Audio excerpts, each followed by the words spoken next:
Olá, este é o nosso programa Beco de Ofícios, um programa realizado pelo Clube Recreativo Atibaiano, com conversas muito interessantes com artistas e intelectuais da nossa região. E hoje eu vou conversar com ela, que é uma artista multifacetada, vocês vão observar aí no decorrer da nossa entrevista, que é a Cris Barbosa. Olá, Cris, tudo bem com você? Olá, Ju, tudo bem?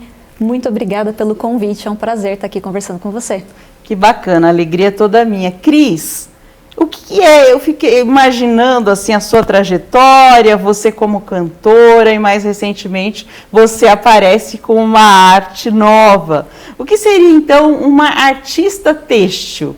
Uma artista têxtil é aquela que faz ali o seu trabalho em tecidos, né, nos panos, né? Então, roupas, peças de arte em molduras de tecido, né? Não fica preso a uma arte só, né? É tudo aquilo que trabalha com as tramas do tecido, com o bordado no meu caso, né?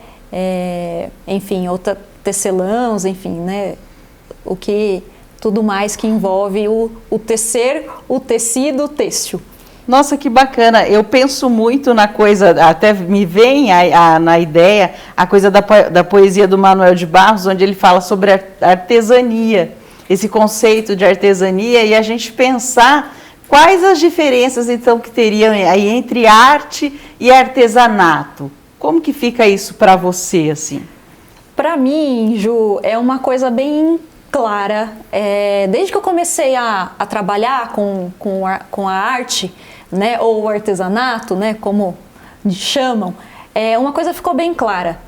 Na história, né, o trabalho feminino foi desqualificado, né, e se tornou artesanato, enquanto os trabalhos produzidos por homens, as telas pintadas, foram consideradas artes, né? Então a gente tem as belas artes, né? Então a gente tem essa divisão, né? Então a renda é feita por quem? Por mulheres, né? Ou se é feito por homens, é a renda de pesca, né? São coisas manuais de pessoas mais simples, talvez, né, ou de lugares mais afastados, que não são os grandes centros, e aí foi feita essa divisão. Então, se a gente procurar a mesma origem da palavra, elas são similares, né, tanto a arte quanto o artesanato. Então, uma questão, né, obviamente, aí de desqualificar né, o trabalho feminino, né, foi uma coisa muito forte que aconteceu. Então, hoje, a minha intenção também com o bordado é elevar esse bordado, né, elevar como arte, né, tirar essa ideia de que eu vou ali comprar um artesanatozinho, uma lembrancinha. É lógico que tem artesanatos mais simplórios, tem artesanatos mais elaborados, né? Mas essa ideia de que é uma coisa, parece que qualquer um faz, é da avó, né? É aquela que fica em casa, que não tem nada para fazer e aí fica passando o tempo. E não é isso, né? É uma arte, assim como qualquer arte. Nossa, que fala maravilhosa. Eu estava até comentando aqui antes de iniciar a gravação com a Cris, que a gente tem um clássico aí do cancioneiro brasileiro, que é Mulher Rendeira, que é uma música extremamente machista, onde o homem ensina as artes do amor, porque é um ser superior, e a mulher fica ali com as rendas, né? E a gente tem na literatura também, Cris, não sei se você chegou a ler A Moça Tecelã, da Marina Colasanti, onde ela vai tecendo ali a vida dela, o cotidiano dela. É um conto muito interessante. Você falou a coisa de vó, você tem muito marcada aí a presença da sua avó na sua vida, né? Conta um pouco pra gente isso.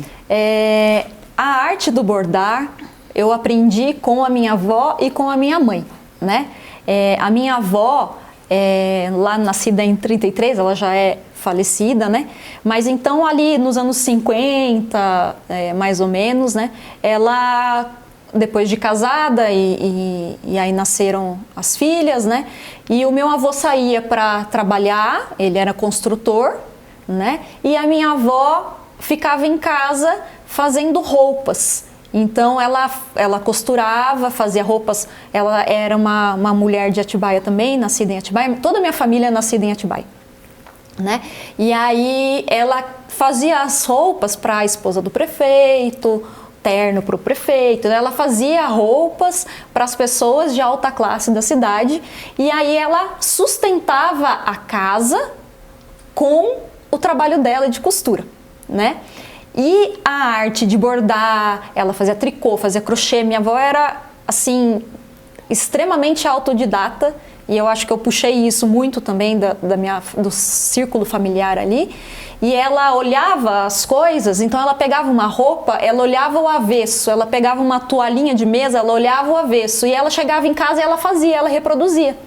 Então minha avó não fez curso, ela não foi lá estudar nada, mas ela olhava e ela sabia, e ela olhava o corpo da pessoa e ela sabia exatamente como que tinha que ser a modelagem para valorizar o corpo daquela pessoa. Então as mulheres gostavam que ela fizesse, né? Iam para São Paulo, compravam os tecidos e traziam para ela.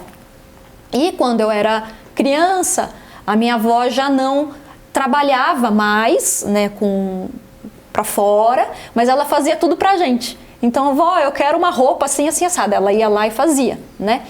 Reformas e tudo, e eu ficava ali observando. Eu herdei a máquina de costura dela. Olha, que maravilha. Eu tenho a máquina, então é muito legal, porque eu lembro, tenho todas essas memórias, e aí quando eu tinha mais ou menos uns 7 anos de idade, né, que eu já tinha um pouco mais de destreza nas mãos, ela me ensinou ali a fazer um ponto cruz, né? A minha mãe também sabia bordar, minha mãe também chegou a trabalhar para fora com alguma coisa de bordado assim, e elas foram me ensinando isso. Então lá na infância eu aprendi tudo isso, a costurar a mão, né? E depois, lógico, a gente acaba ficando adolescente, a gente já não quer muito mais mexer com essas coisas, né? Fiquei bastante tempo sem manusear, né? Até que aí em 2019 eu voltei, né? Mas foi esse exemplo que eu tive, né? E eu acho isso muito importante, eu valorizo muito esse fazer manual, que eu falo que com uma linha e uma agulha a gente resolve 99% dos problemas do mundo. Porque dá para resolver eu falo assim, é tanta coisa que dá para se fazer, não é só costurar, né? É resolver realmente problemas do dia a dia, né? Do cotidiano ali, uma coisa em casa, enfim. Dá para você fazer muita coisa, além de você poder hoje em dia abordar e se expressar com isso. Então dá para resolver muita coisa mesmo. Nossa, bacana. Cris, para aquela pessoa que está vendo a gente lá de casa e que quer, de repente, aí começar nessa arte, bordar é uma coisa difícil? Não é difícil. Não é difícil. Eu sempre acho, assim, eu acredito no seguinte, nada é difícil, né?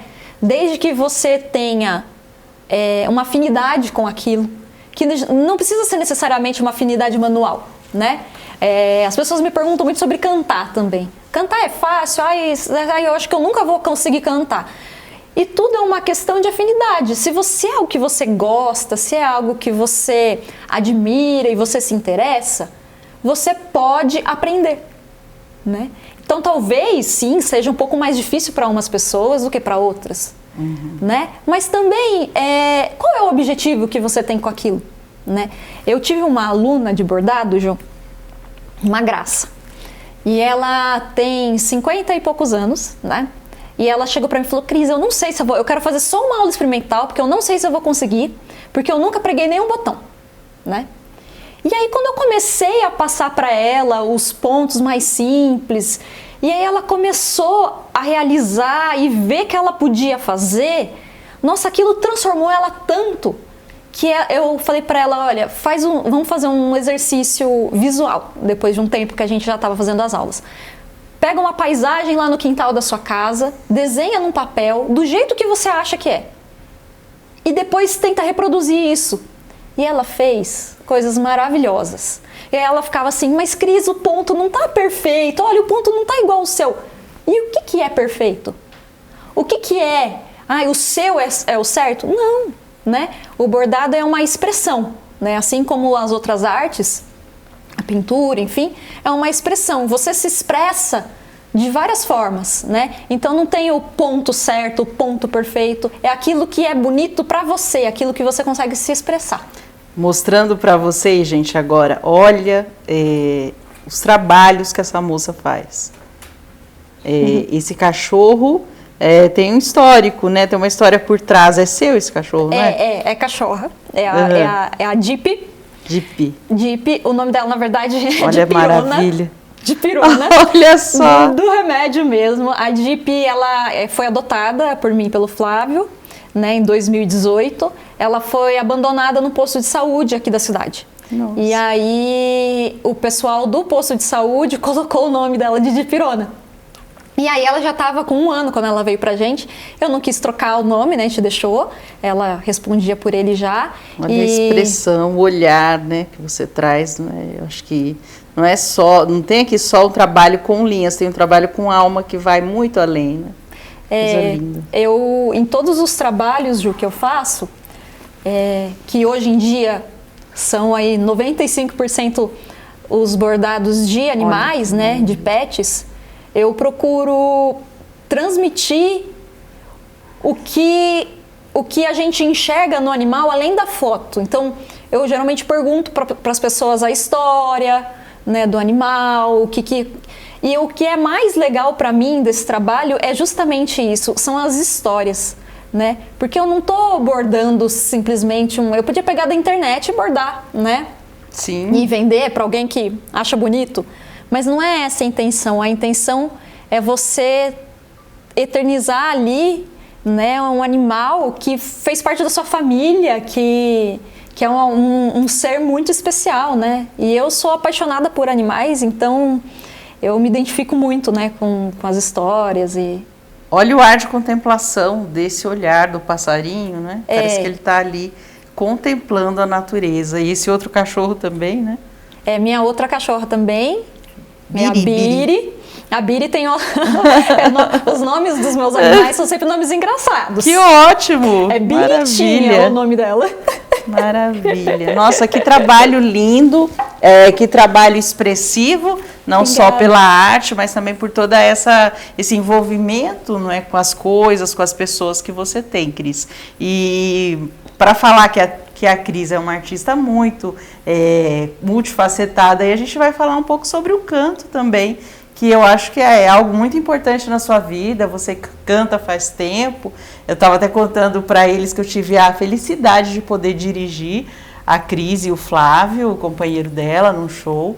E conta pra gente como nasceu, então, também o canto na sua vida, né? Porque eu acho que é uma arte importante que você carrega e muito expressiva, tão quanto, né, a arte têxtil. Ju, com a sua pergunta, eu acabei de me dar conta que as coisas que surgiram na minha vida, a arte surgiu na minha vida, né? Tudo mais ou menos na mesma época. Porque foi também, acho que muito criança, assim, acho que uns 6, 7 anos também, que eu comecei a perceber que eu gostava de cantar, né? E é muito engraçado, porque quando eu era criança, o meu pai tinha um bar, que era em casa, assim, né? Uma porta na frente da casa mesmo. E ali vinha muitos amigos dele, o pessoal vinha com a viola, então tocar moda de viola, e eu gostava de cantar, de ficar ali, né, com aqueles senhores e tal. E aí, naquela época, não sei se você vai se lembrar, que era um brinquedo, que era o motorrádio. Ah, sim. Que era um radinho toca-fita, e vinha com um microfone, então você colocava a fita para tocar e cantava junto. Gente, surreal para as crianças que estão assistindo. Fita era um objeto aí onde rodava uma fita magnética e se ouviam músicas, tá? Para vocês terem assim uma ideia, né, do que a gente está falando aqui. Exatamente. E aí eu gostava muito disso, Sandy Júnior, Xuxa, né, essas coisas que eram da minha época, né, eu que sou nascida em 88.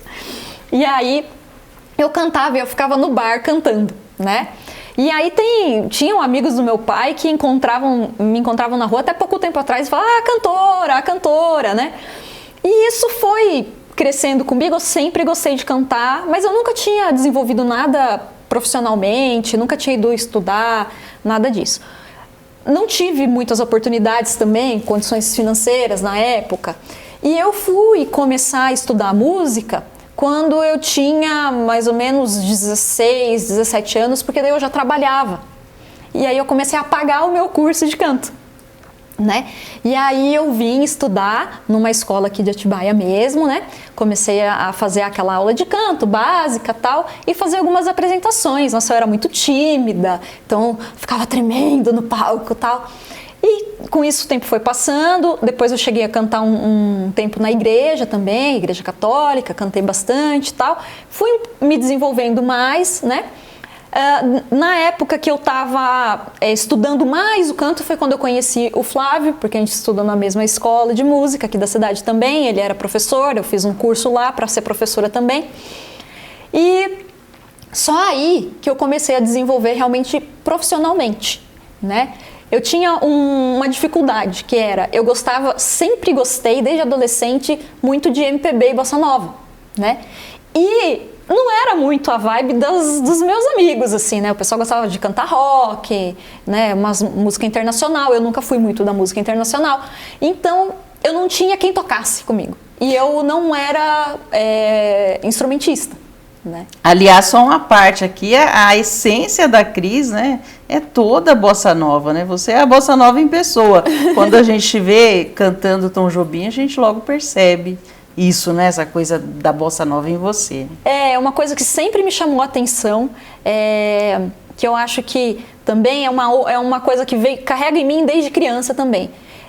Eu me lembro que a primeira vez que eu escutei assim a música popular com outros olhos ou outros ouvidos assim, foi a música Aquarela do Brasil, na apresentação 500 anos do Brasil, da escola, sei lá, era alguma coisa assim, a professora trouxe essa música pra gente se apresentar na escola.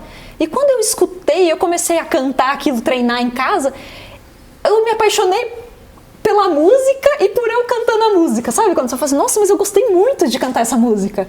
Parece que deu certo com a minha voz, parece que foi um casamento ali. E depois disso, aí eu fui cada vez mais me interessando. Então eu gostava muito de cantar Marisa Monte, né? As coisas que estavam mais acessíveis naquela época da rádio e tal, o que tocava na rádio, eu comecei a me interessar muito por isso. E depois me aprofundar mais nas músicas mais antigas, né? E aí, quando então eu conheci o Flávio, né? E aí ele me convidou pra gente fazer um trabalho juntos. E aí começou a dar certo isso. Eu falei, nossa, agora, né? Antes da gente nem pensar em namorar ainda nada, mas houve já um casamento ali de musical, né? E aí eu deslumbrei uma possibilidade de fazer algo profissionalmente, né, já que eu tinha então ali um violonista que também gostava dessa área, né? E deu certo. Então acho que a arte está, enfim, envolvida aí na minha vida, entrelaçado assim, desde criança mesmo. Nossa, que maravilha. Agora, como não poderia deixar de ser, lógico que eu vou pedir para a Cris fazer uma capela, dar uma palhinha pra gente, né? Cantar um pouquinho. Ela não está com o instrumento aqui, mas ela vai cantar pra gente. Tá ok, vou cantar Chega de Saudade, então, um trechinho pra vocês. Eu não falei, gente, eu falei que ela era essencialmente bossa nova, essencialmente Tom Jobim, que maravilha. Os nossos ouvidos agradecerão a partir de agora. Ah, obrigada. Vamos lá. Vai minha tristeza e diz a ela que sem ela não pode ser. Diz-lhe numa prece que ela regresse, porque eu não posso mais sofrer. Chega de saudade, a realidade é que sem ela não há paz, não há beleza, é só tristeza e a melancolia que não sai de mim. Não sai de mim, não sai. Maravilha! E hoje eu tive a alegria de conversar com a Cris Barbosa. Cris, vida longa ao seu trabalho, sucesso, viu? Obrigada, Muito Ju. Obrigada. Obrigada a você, foi um prazer estar aqui, um prazer falar para vocês. Então tá. Vida longa ao seu programa. Muito obrigada. Até a próxima.